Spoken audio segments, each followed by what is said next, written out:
Hi, and welcome to the Fat Doctor podcast.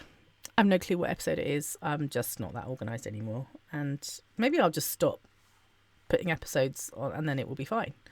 Because I don't know why I'm doing episodes anymore. It feels a bit pointless. Anyway, here we are. It's the Fat Doctor podcast, whatever episode it is. And I'm going to be sharing a lot about myself today. I think I'm going to tell you a little bit about my life story. Yeah, I really am.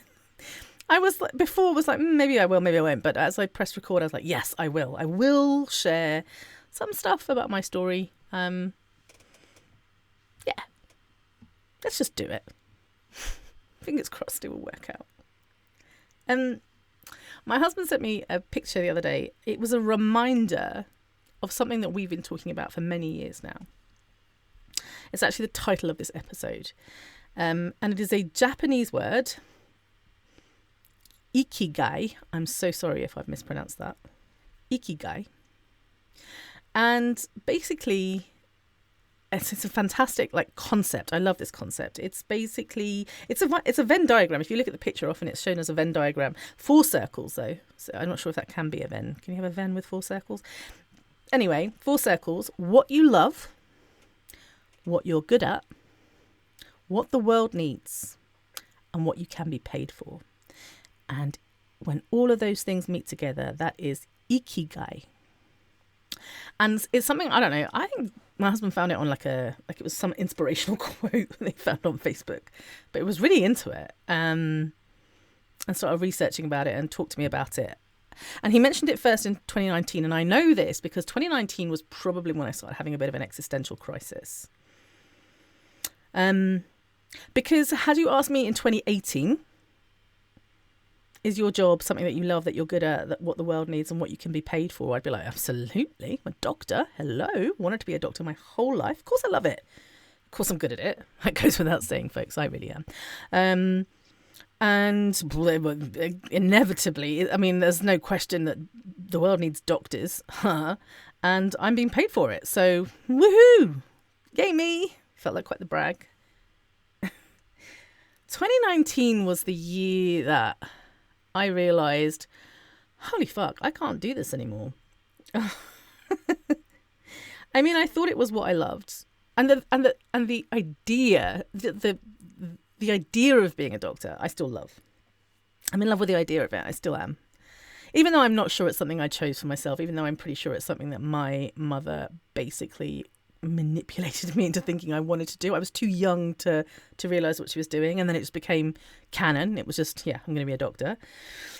But I do love it. There's certain things about it, like the building relationships with patients, helping people. It's you can really help people in this job. I never did anything I didn't particularly like the kind of instant reward type of medicine. I do a surgery, I fix something, someone comes into the emergency room, I save their life, they're now alive thanks to me kind of medicine. Like that is pretty cool. It's quite an adrenaline rush. I've delivered a baby. Yeah, quite the adrenaline rush. But that wasn't for me. I really liked the kind of behind the scenes stuff. I was always going to be a GP. I was always going to be a primary care physician because I liked the behind the scenes stuff. I wanted to be that doctor that you'd known for 20 years and I delivered you as a baby and now I'm delivering your baby kind of doctor. They don't exist in real life. That's just in the movies. But that's what I thought I was going to be when I was growing up. And that kind of part of medicine is the bit that I love. And yeah, I am good at it in some respects. I'm a damn good diagnostician. I have never really ever missed a serious diagnosis in the 20 years I practiced medicine. Maybe at the beginning there was a couple of times when I was like, whew, that was a close one. And of course, never perfect and you don't get it right. And sometimes things are like, shit, that's what that was. But it's not like any of my colleagues would have been any of the wiser. It was just one of those things. But I was a good diagnostician.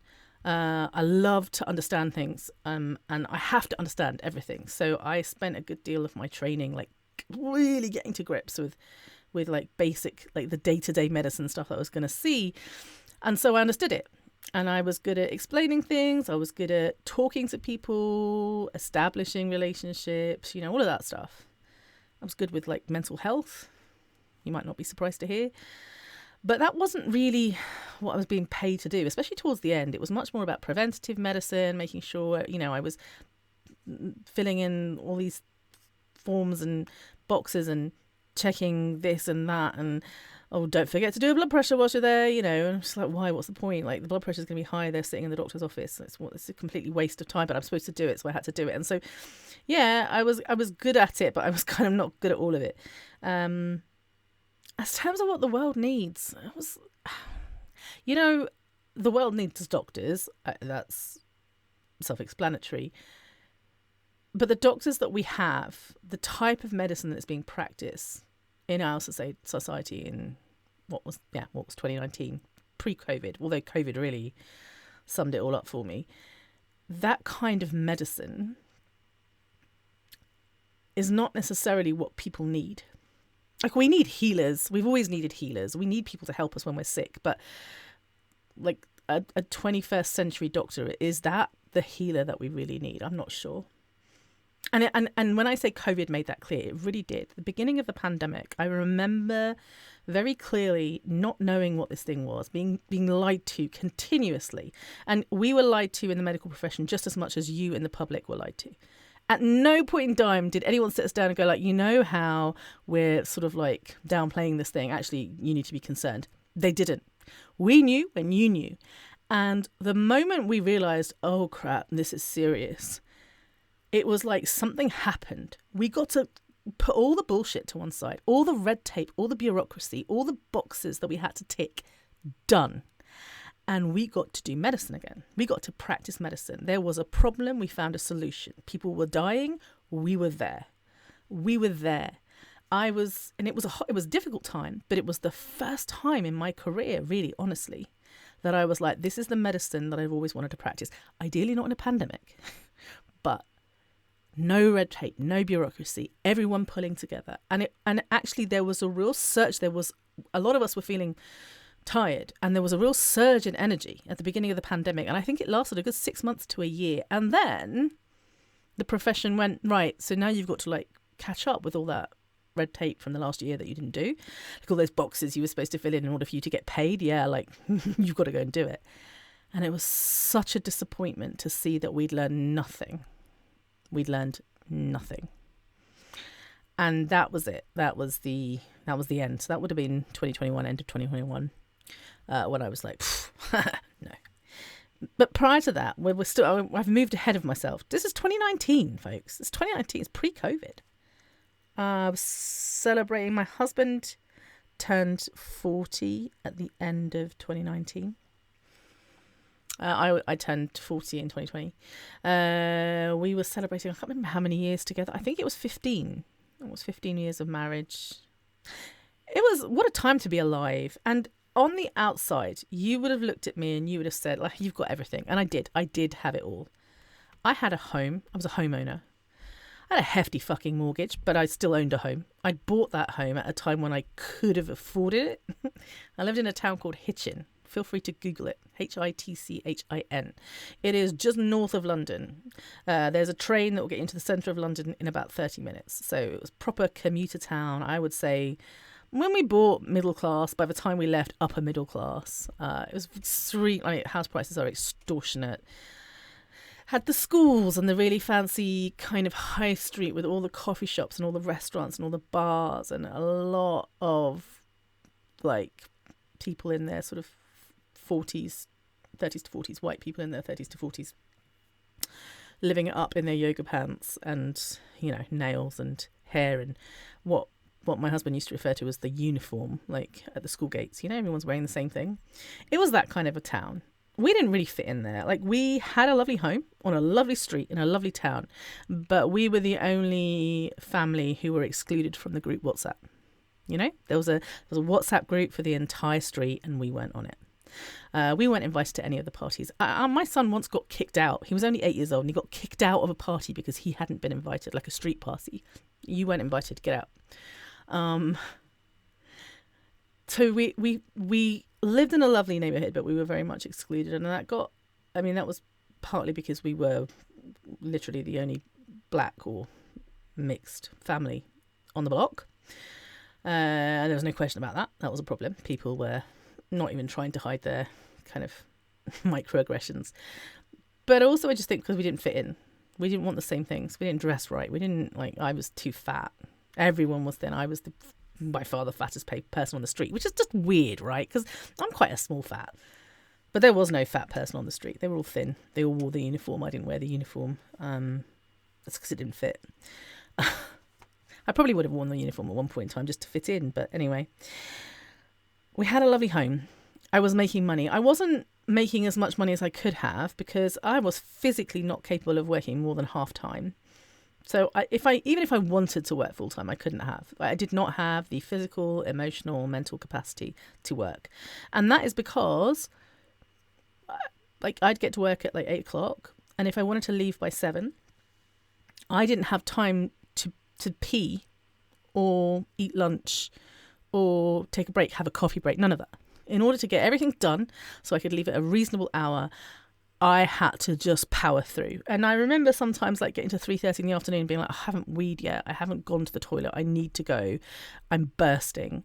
Sometimes it would be later. Sometimes it'd be 5 on a really bad day. I towards the end of my career, I forced myself to take a half-hour lunch break. But then I had to make up for it somehow. So yeah, it wasn't fun. It wasn't fun, and I just wasn't capable of doing that every single day. Like, that's just not possible. And there's all the other stuff as well, right? Like, you don't get to take... I'm going to have to fan myself. I'm so hot. If you're watching on YouTube, you can see my lovely, like, card here, which is amazing. But I'm just going to fan myself because it's too hot. And I'm having a hot flush. Perimenopause. We're going to have to talk about that one day. Let me tell you that for a fact. But anyway, so had a lovely home, had a lovely job, had a lovely family. Still have, relax, they're still here. But things were tough because my children, I have, well, all 3 children have disabilities, multiple, and are neurodivergent. And we were in and out of hospitals for good chunks of our life. It was not easy. So yes, wonderful family, can't complain, but they weren't well, and that didn't help.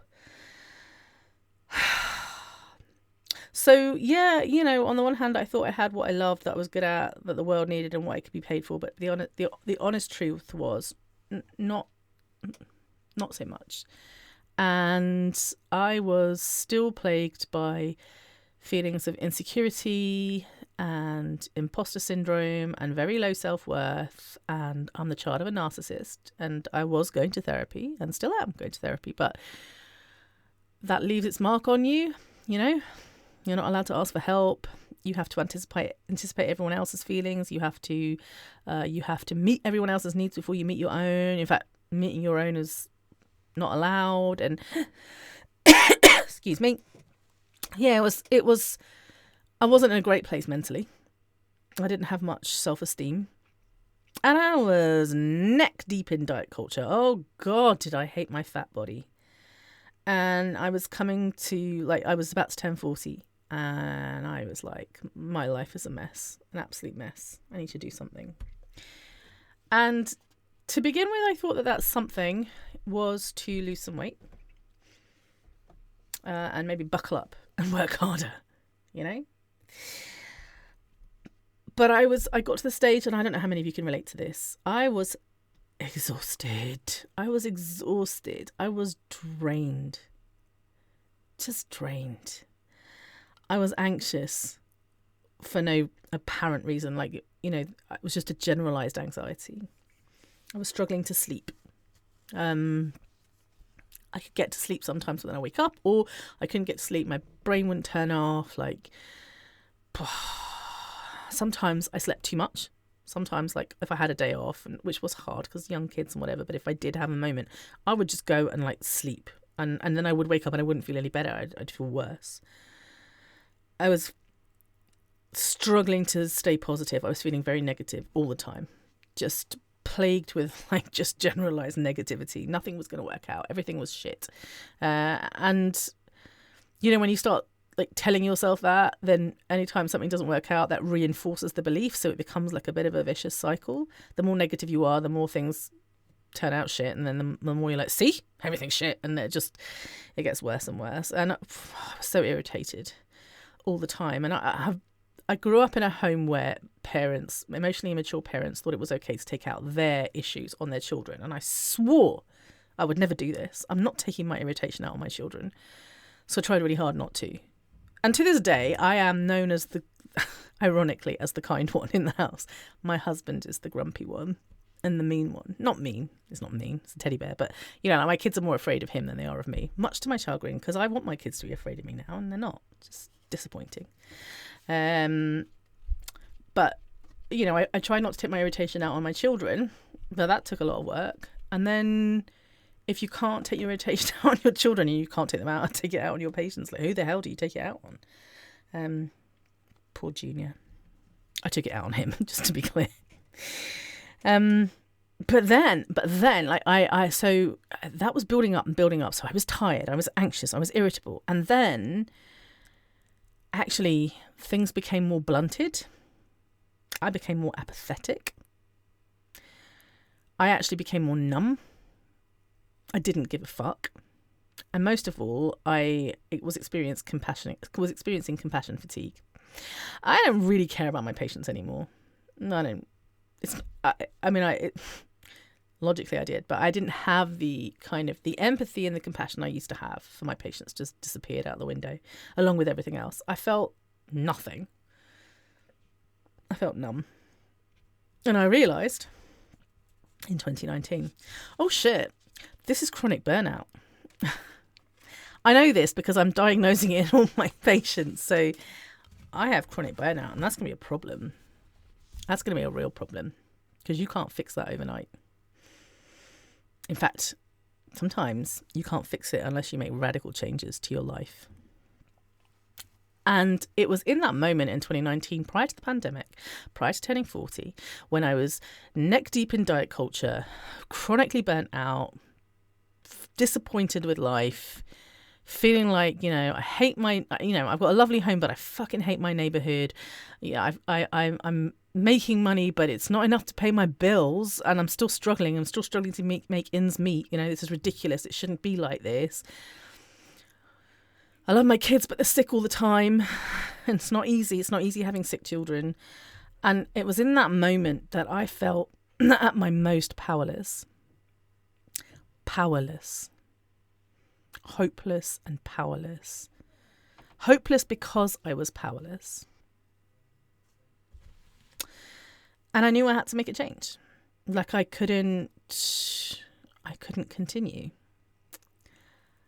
The first change I made, as many of you know, I started writing a blog. I don't know why I thought that was going to work, but I thought I'm just going to start blogging.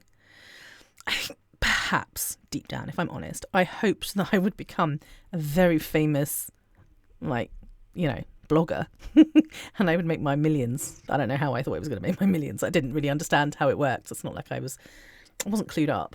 I was middle-aged and, living in an upper middle class town. But I thought maybe deep down, like this was my escape. Or maybe it was just an escape. Maybe it was just an escape from medicine. And so I started blogging, and I chose the name The Fat Doctor, as many of you will have heard, ironically, because I really believed I was going to lose a whole bunch of weight, and that was my in. That was how I was going to make my money. Teaching people to lose weight. The irony. And so, as you know, things went in a very different direction. So in the midst of a pandemic, at a time when I was at my most powerless, I found, first of all, anti-diet culture, like people who were like, no, we're out, we're dumping the diets, ditching the diets. And then I found intuitive eating. And then I found kind of fat justice and liberation, and was like, oh, hello. I think I found my home. I think I found my people. And I knew in that moment I need to make a really big change. I've written down here, I couldn't deal with the evil anymore. And this is really true. And it's something a friend of mine and I were discussing, and I'm not going to name her name because I haven't asked her permission, but she's an incredible doctor. She is literally the only GP that has stood by me and is a great friend and ally. She's a great fat ally as well. She's thin, but we'll forgive her. It's not her fault. as you all know. You can't blame her for being thin, but she's wonderful. And she actually works with neurodivergent people. Like she's a GP, but like her specialism is neurodivergent children. And we were talking the other day about just how horrendous our colleagues are. Like the things you think they might be saying about you, not only are they saying it, but they're saying worse. I have never met that level of arrogance. I'm sure it exists in other parts of the world, but it's just the kind of like the dissonance, the cognitive dissonance. You're supposed to be helping people and caring for them, but you are so mean and racist and sexist and misogynistic and transphobic and fat phobic as fuck. I can't believe, like, as far as doctors are concerned, like everyone's malingering. You know, everyone's like trying to get something out of them. Everyone's there's no other word. It was evil. The things people would say, and I was complicit in my silence. It's not that I wasn't joining in. Like I wasn't something like, oh yeah, that fat person. I wasn't a dick. But I didn't stop them. And as far as I'm concerned, that's just as bad.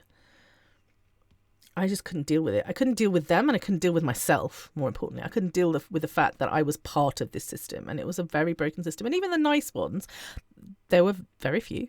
In my last practice, I tried really hard to get on with everybody. And I'm not going to lie, I am very good at acting the part. I'm more recently realised that I'm neurodivergent, and I've probably had to do this my whole life.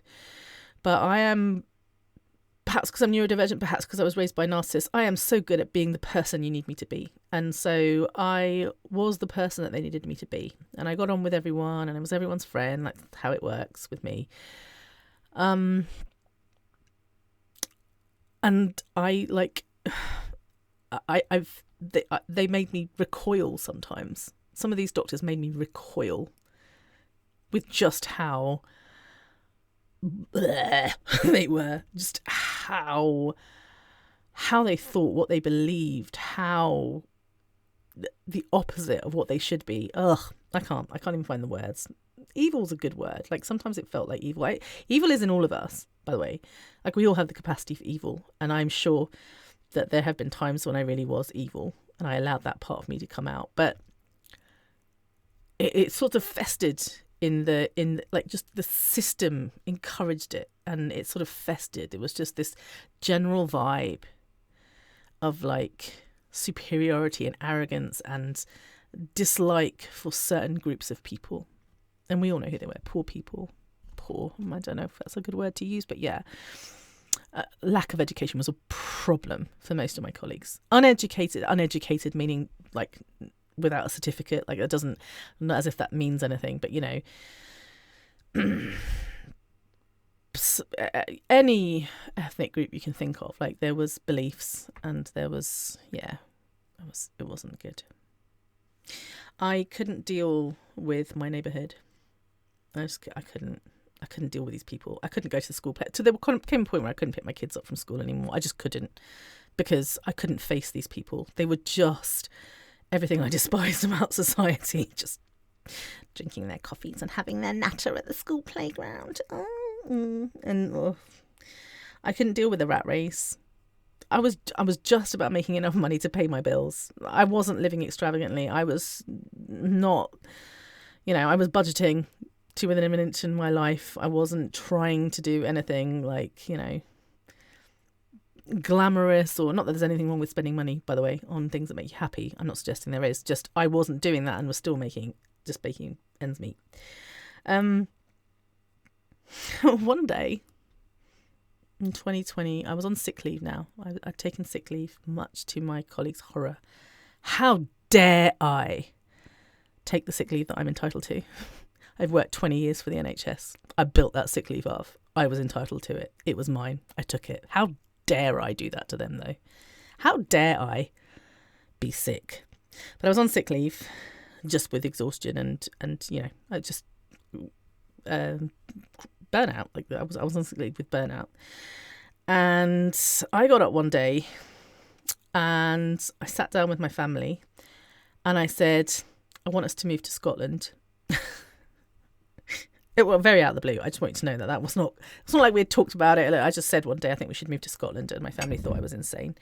And it would have been February 2022. Is that right? Yeah, that's right. It's 2 years now. So February 2022. I think we should move to Scotland. My kids were like, no. Junior was like, no. I was like, wait, let me tell you for why. And I spent a few weeks telling them that I just thought that we needed to escape the rat race and we needed a new fresh start. And around Easter time, we travelled to Scotland. We drove there to Scotland for the second time in our lives, by the way. We travelled around Scotland, literally to decide which part of Scotland's a big country, which part of Scotland we were going to live in. We settled on a place that we wanted to live in and came home and put our house on the market. At the end of May, we had a buyer and we went up to Scotland to have a look at some houses, put an offer down on a house. We had 4 days up in Scotland, put an offer down on a house. August 15th, we moved into our home. Kids start school on the 17th of August. And we've been here ever since. And that was the beginning of me taking my power back. That was how it started. I made a decision that I was done with all of it, done with it. And I needed to do something different. And it was drastic. And I'm not suggesting that everyone should follow my footsteps and move to Scotland, partly because we don't want you here. We're very happy as it is. Scotland's a lovely place. It is really a phenomenal place. I didn't just choose it for no reason. I chose it because it is a flippin' oasis. It is paradise. And I don't care that it rains all the time. I don't care. I will put on a raincoat and live with the rain because it is the most incredible country, the most incredible people, the most incredible food, the most incredible, but most incredibly, like the healthcare and the social care system here is just, it is as closely aligned to my values as it could possibly be. It's not perfect. It's better than anywhere else, and it's definitely better than England. So proud to be Scottish. So proud. So glad I'm here. Never going to leave. That's it. I'm in. I'm done. I'm not going anywhere. But that was the first thing I did to take my power back. The second thing I did was to give up on my medical career. And that wasn't... I have sort of... The story that I've told up until now, I guess, has misled people into thinking that I have quit medicine because of the GMC. They absolutely played a role in the reason I quit, but I had planned to leave medicine before then for several reasons. And I think the word evil keeps coming back. Like, I just couldn't cope with that anymore. And I couldn't cope with the fact that, that it wasn't, it wasn't what I loved anymore. It wasn't what I was good at. It wasn't something that I believe the world needs. I think the world needs a much better version of the doctors that are out there. And yeah, whilst I was getting paid for it, that was the only one thing it did. Like, there are plenty of jobs I could get paid for and not love, not be good at, and still, yeah. Why do medicine when I could do something else? So I gave up on my medical career, and it was really hard because I had people saying to me, "Oh no, you can't, because we need people working from the inside." Which is fair, except for they don't have to do it. So, they get to pee several times a day when they go to work. There was the issue of less credibility. If I'm stopped being a working doctor, people will not take me as seriously. And that was a pride thing as well. I had to work on that. The biggest thing for me was it would give my critics something to hold over me. And that was the same thing with the GMC investigation. Like, if I could have kept quiet about it, you would have all never known. Why would you know? I chose to talk about it because I was just so furious with the way that, not so much the GMC were treating me, but the beliefs that they held, the absolutely unequivocally racist, transphobic, homophobic beliefs that they hold and continue to hold. I just was outraged, and I felt that needed to be made public. But I could have kept it to myself because I knew in speaking it out loud, I was going to give something else to my critics to hold over me and use against me whenever they wanted to. But None of those reasons were enough to keep me in medicine. The GMC investigations, there are two. One you all know about. The second is about my Palestinian content, pro-Palestinian content. I've written they were both despicable, and they were the cherry on top of the shit sundae. You know, they were literally, it was, I had already made my decision. I wasn't going to eat that shit sundae anymore. But the cherry on top was the GMC investigation. So I quit, and now I am the fat doctor. And I have, for my first time in my life, I am able to say without question, Ikigai. What do I love doing? Exactly what I'm doing. Not just these podcasts, not just the, you know, there's the blogging and the writing the messages and the social media. There's some parts I don't like as much as other parts, but working with clients, oh man, I love it. I get such pure unadulterated joy when I can help somebody who has been treated so crap by their other doctors, when I can be like, no, you're right. And my biggest thing is helping people to realize that they already know. Like, what do you need? You know what you need. And to be able to validate them, be like, that's exactly right. That's exactly what you need. Not that they need my permission, but there's something about being told by a doctor, yeah, you're absolutely right. That's what you need. And doing that, I can't tell you how much I love it. And yeah, I think I'm good at it. I spent 20 years getting good at it. Like the communication skills, the listening skills, and the diagnostic skills. Yeah, that's 20 years. All the research I've been doing over the last 20 years. It's not, I didn't want that to go to waste. And it's not. I do think the world needs more fat doctors or more weight inclusive doctors. I mean, I think that goes without saying. Doctors who spend time with their patients, doctors who listen to and believe their patients, doctors who validate their patients, doctors who empower their patients, doctors who actually respect autonomy. And by that, I mean, like, they actually can be bothered with informed consent, which most doctors don't seem to think is their problem anymore, but also that they are ensure that their patients have the agency to make those informed choices.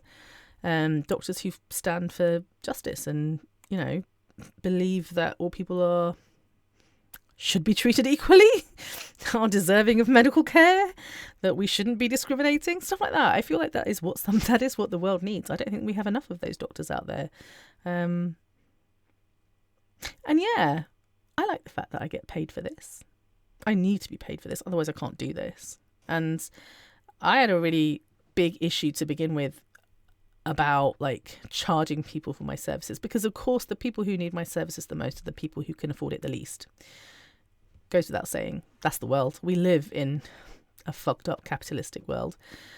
But also, I also have to make ends meet, and I need to be resourced. And I began to realise that, yeah, I do need to get paid for the work that I do.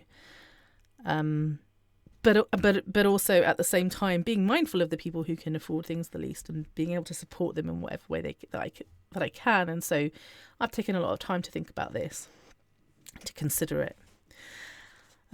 Why did I decide to share all of this with you? Vanity? Again, I don't know. I think it was the transformational energy I wrote down. You know, I'm not bragging, but over the last 4 years, I have embodied Take Your Power Back. Those of you, who've been listening, I've got this incredible 6-month program coming out. Doors to registration shut in a few days' time. You don't have much time left. I'm assuming, but I don't know. I'm recording this a bit in advance, so I'm assuming there's still spaces left because there aren't unlimited spaces. But anyway, doors shut on the 5th of August. And I'm passionate about Take Your Power Back because I want to help the people who are ready to be helped to be empowered when it comes to their health and their health care. Knowing that when you are empowered when it comes to your health and your health care, it also spreads into other areas of your life as well. I've often found that when you work on somebody's health, like not only are you giving them the physical ability, physical and emotional and mental ability to take on challenges. But it's sort of like a ripple effect. Once you work on one area, it tends to spread out to all other areas of your life. And so I guess I embodied Take Your Power Back from 2019 onwards, a period of dissatisfaction, of realizing that I just couldn't go on this way. Then realizing that I had to make some huge changes in order for things to change. Like, I couldn't just keep doing the same old thing every day and hope that it would work out differently. It wasn't gonna. So I had to make some radical changes. And I did. Pretty radical, if you ask me. And then to begin to reap the rewards, I feel so fucking empowered. And I've been able to let go of a lot of stuff, and it's been a process. It's not an overnight thing. Like it took time, but that kind of transformational energy, I feel like I'm beginning to embody it. I don't mean this as a brag, but I'm beginning to embody it. I am. So when I bring this program, like when I created this program, brought it into being, manifested it into being, I took a part of me and put it in like the program. When I was sort of planning the program, it was kind of, I'm not going to tell you all to move house and move to Scotland, by the way. That's not the plan, but it's that kind of, I can't do this anymore. I'm taking my power back. They don't get to keep this from me anymore. My health, my healthcare, it's a fucking birthright. It is a basic human right. I deserve to be treated fairly and without discrimination. I deserve to be treated with dignity and respect. It's my body, and I therefore get to make decisions about it. You don't get to tell me what to do. You are not in charge of my body, and also you are not the expert in my body. I am the fucking expert, and you just happen to have a medical degree. All of these things, like I really can't tell you, like I can't physically, it's almost like I can't contain it. It's like trying to get out of me. It's trying to explode out of me. I just can't wait for this course to begin. Oh, I'm so excited. Maybe there are a couple of people who are listening to this podcast, and it's probably only one or two of you, who are like, do you know what? I need some of that. I need some of that magic. And it's an investment. I left my home. I sold my house. I got rid of my shit.